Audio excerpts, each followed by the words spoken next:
In this video, I'm going to give you a little bit of a on-site behind-the-scenes peek of how I set up this shot, as well as walk you through the editing steps in Photoshop to show you how I got to the final image that you saw. And a bit of a spoiler here, it's actually not all that difficult. Hey everyone, welcome back to the channel. If it is your first time here, my name is Matthew. I am an architecture, interiors, and design photographer based in Kansas City. Okay, let's jump right into this then. Now, before we get into the Photoshop editing process of all this, I want to show you some video footage from the shoot that I took on my phone to give you kind of a better idea of the lay of the land and why I put the camera exactly where I did. Here's kind of an angled view of the space, and you'll notice here on the right where this dining room table, this dining room area is, I've blocked off all the windows. Now, the good and bad thing about this space was that all the blinds were motorized, and with the push of a button, they could be raised and lowered. The downside is they all would be raised and lowered. We just weren't able to find out how you could raise and lower certain ones independently of the rest. So instead of spending an ridiculous amount of time trying to figure out the ins and outs of this stupid remote, I just decided, hey, forget it. I'll run to my car. I'll grab some of my really expensive and really fancy plastic sheeting and just block off some of the light coming from this dining room area. Because again, as you've probably noticed in some of my other videos, my end goal in this photo was to really dramatize light, for the most part, coming from one direction and raking across from, in this image specifically, was from left to right. So from the angle I was shooting at, I wanted to block all the light coming from the dining room area and the front door, because I didn't want any natural light coming from the right to flatten and fill in the shadows that would have been caused by the natural light from the windows coming from the left. So clearly I left those windows open. We'll turn a little bit left here to the stairs, and the camera's not set up yet, but this is roughly about where I set the camera up, about where that my secret weapon, my Octobox flash speedlight thing is set up, roughly, give or take a few feet. I hope that helps to give you a general idea of the space. Now, the other thing I for sure wanted, as was implied by the title of this YouTube video, was that I really wanted to hone in and give this image a editorial look. And I've seen some photographers ask, well, what is it exactly that gives an image an editorial quality look? And it's hard to pinpoint exactly what it is, but I think a huge thing that does help is your focal length. I've mentioned this in previous videos, and I'm talking in broad generalizations here, but I think for the most part, if you opened up any Dwell magazine, Architectural Digest magazine, you're not going to see a whole lot of images shot at, let's say on a full frame camera, 24 millimeters and wider. You're not going to see a whole lot of images shot at 17 millimeters or 20 millimeters. Now, unless they are trying to exaggerate some architectural features, yes, some of them do pop up like that. But for the most part, especially interior photos, you're not going to see a lot of them. I'm just making a guesstimate here, but I would say most interior photos and those editorial pieces you're probably going to find are shot somewhere around 35 millimeters and above. So for this image and this setup, I wanted to do my best to try everything within my power to shoot this space as close as I could to 50 millimeters. And a big thing that helped, as you saw in the video, was, yeah, I had plenty of room to back the camera up from the space. And although 50 millimeters was the goal, when everything was said and done, I ended up shooting the space at exactly 38 millimeters. I shot this on my Sigma zoom, my 24-70. 50 millimeters would have compressed the image too much, and because of the furniture placement, things like that, it just wasn't possible. I tried, but I was able to shoot it at 38, which I think still gives it a nice refined editorial look. I'll show you some of the straight out of camera images here. So this is the first sort of rough image, first test shot I took straight out of camera. Decent photo, but as you can probably see, there's still some things that need to be worked out. First and foremost, as nice as the image is, we're seeing too much of the back of this couch. Now, there's a judgment call that has to be made on this. Do you want to show off more couch? Is the couch going to be the main star? Well, as little of the couch that was showing in this shot specifically the judgment call was, well, we're just going to have to see less of it. At this point, there's too much of it being shown where it's a distraction, but I still want to allude that the couch is there. So I decided we'll use the cushions of the couch to sort of frame the bottom of the image. The other thing was I wanted to raise the camera slightly. I wanted to show a little bit of separation between these tables that are right in front of the fireplace and the black metal of the fireplace too. They're just kind of blending in together, and I just wanted a sliver of separation between those two items. So I raised the camera a little bit and moved the camera a little bit more forward, and this is the image that we got there. Again, still a little bit too much back of the couch. And at this point, myself and the interior design client, we start refining and fine-tuning placement of little tchotchkes, knickknacks, and items within the shot. And here's where we start moving the couch. Move it back. Move the blanket a little bit to the right. And again, we moved it back even further. So yeah, I wanted the viewer of this image to see that there was a couch there right in front, but it wasn't going to be so prominent that it would be a distraction. So some more fine tuning with the rotation of one of the books on the coffee table. I then verified the composition of the image with the client. They give me the thumbs up. Everything is placed exactly where they want it to be.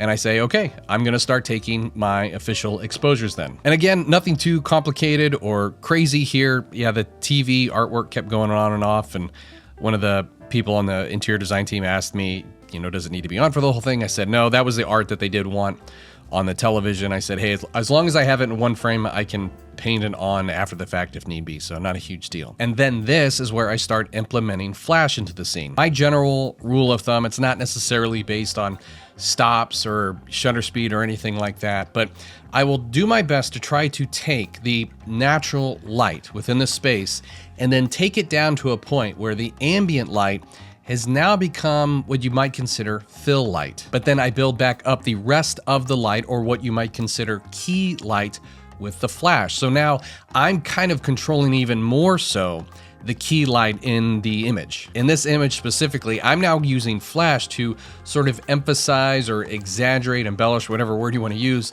light coming from these windows on the left side to really show off that light raking across the whole scene from left to right. And instead of that 3-foot octobox, I decided to pull out the massive 7-foot Westcott umbrella, set the flash and the umbrella up on a stand, and positioned it right outside each one of those 3 windows, and just use that to sort of boost and emphasize the light coming from just those 3 windows. And that's pretty much it for the straight out of camera images. I'm going to forego sort of the Lightroom adjustments, make sure the horizontals are level, the verticals are vertical, white balance, things like that, tame the highlights, raise the shadows a bit.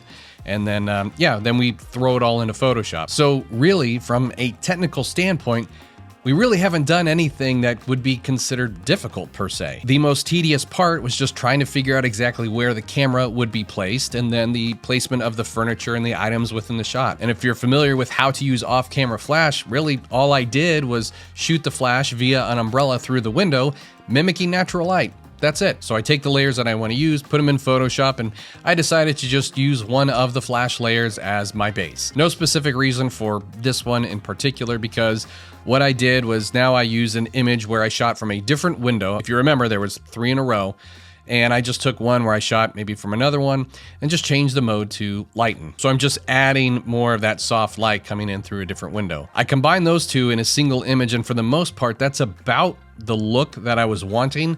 I don't think I used every single frame where I shot a flash through the window, because it really wasn't adding anything different or new that enhanced the image. With those two, I think it pretty much did the trick. And as you see here in the next layer, before I forgot, I wanted to add that art back in.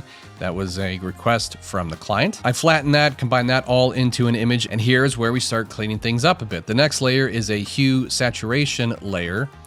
And as you'll see here, the magentas, again, I take down to roughly about 60, blues about 60, cyans about 50, and then greens. I didn't want to mess with too much because there wasn't a whole lot of foreign green colors outside of what you should see them on, which is in this case the plants. And those are the only colors that I mess with initially on that first hue saturation adjustment layer. The next thing I wanted to correct was, although this image looks decent, the highlights on the far left side of the frame are pretty blown out. It's a little bit too bright for my taste. So what I did was I found a layer where those highlights were a little bit more tame, and just using a normal layer, just slightly brush that in to sort of tame that a bit.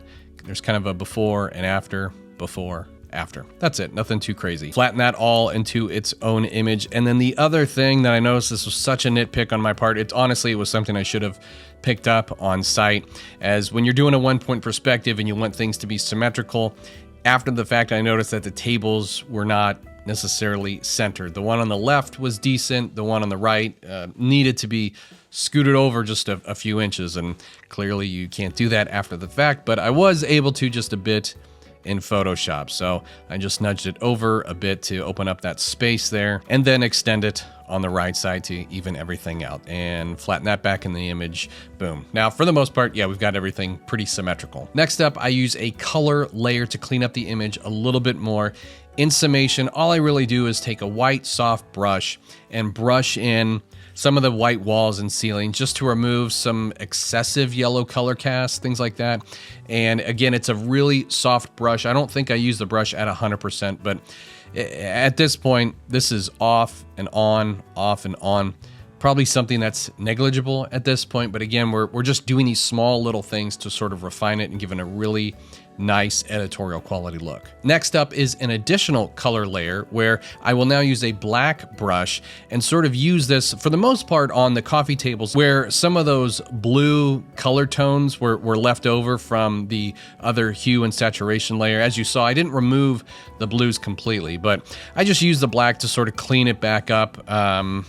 Why I did that instead of removing the blues completely, it's just my personal taste. After that, I then brought in a layer where it sincerely was 100% natural window light, and I did the fine-tuning adjustments to that layer as if that 100% natural, no flash was used, as if that layer was going to be the one I was going to turn into the client. I bring that into Photoshop, and as you can see via this mask, I blend in the luminosity or the brightness values of that image back into this one, but I'm very selective as to where I put it. And the reason being is I want to bring back some of that realism. As nice and as beautiful as flashlight is, sometimes it comes off a little too surreal. It comes off a little too fake. So by blending in some of that natural highlights and shadows selectively, I'm able to add in a touch more of that realism back in to the image. So this is off, on, with some of that natural realism painted back in, off, on, off, on. And then from here, for the most part, all the major lifting is done. Outside of this, I might use Color Effects Pro to add in some more of that detail, add a little bit of real specific contrast. And even on top of that, I will use a curves layer to give it sort of a, my personal style, my taste, my refined look that I like. I boost the midtones a little bit. I leave the highlights where they are and then bring up the black levels just slightly. And yeah, and then I combine that together. And yeah, for the most part, that's our finished product. As I look at this, there might be some other things that I would adjust. The outlet here to the right of this plant, I would probably take out, per maybe some photographers' taste, they might do some work with this window here to kind of tame those blown out highlights a little bit more. That doesn't really bother me a whole heck of a lot. I know for sure the client's not going to care at all, but some photographers might take that as an extra step. So that'll do it for this editing walkthrough. I apologize if I rushed through it maybe a little bit too quick, but for the most part, a lot of my videos, I've never really stated they're for beginners, maybe for people who are a little bit more intermediate to editing and Photoshop. But if you got anything out of it, make sure to drop me one of these. Feel free to follow me on Instagram at Matthew A. Photo. If you have a question over anything, feel free to leave them in the comments below. I will try to get to them as best as I possibly can. Again, I'm a one-man show. I'm recording, I'm editing, I'm doing the post-processing on top of still being an architectural photographer full time. So keep that in mind. I may not be able to get to every single one, but I'll try my best. If you are fairly fresh or new to shooting interiors or wanting to get into shooting for more interior design clients, then I highly recommend checking out the video that you see on your screen now. If you made it all the way to the end here, then I sincerely do appreciate you taking the time to watch, and that'll do it for this video. We'll see you on the next one.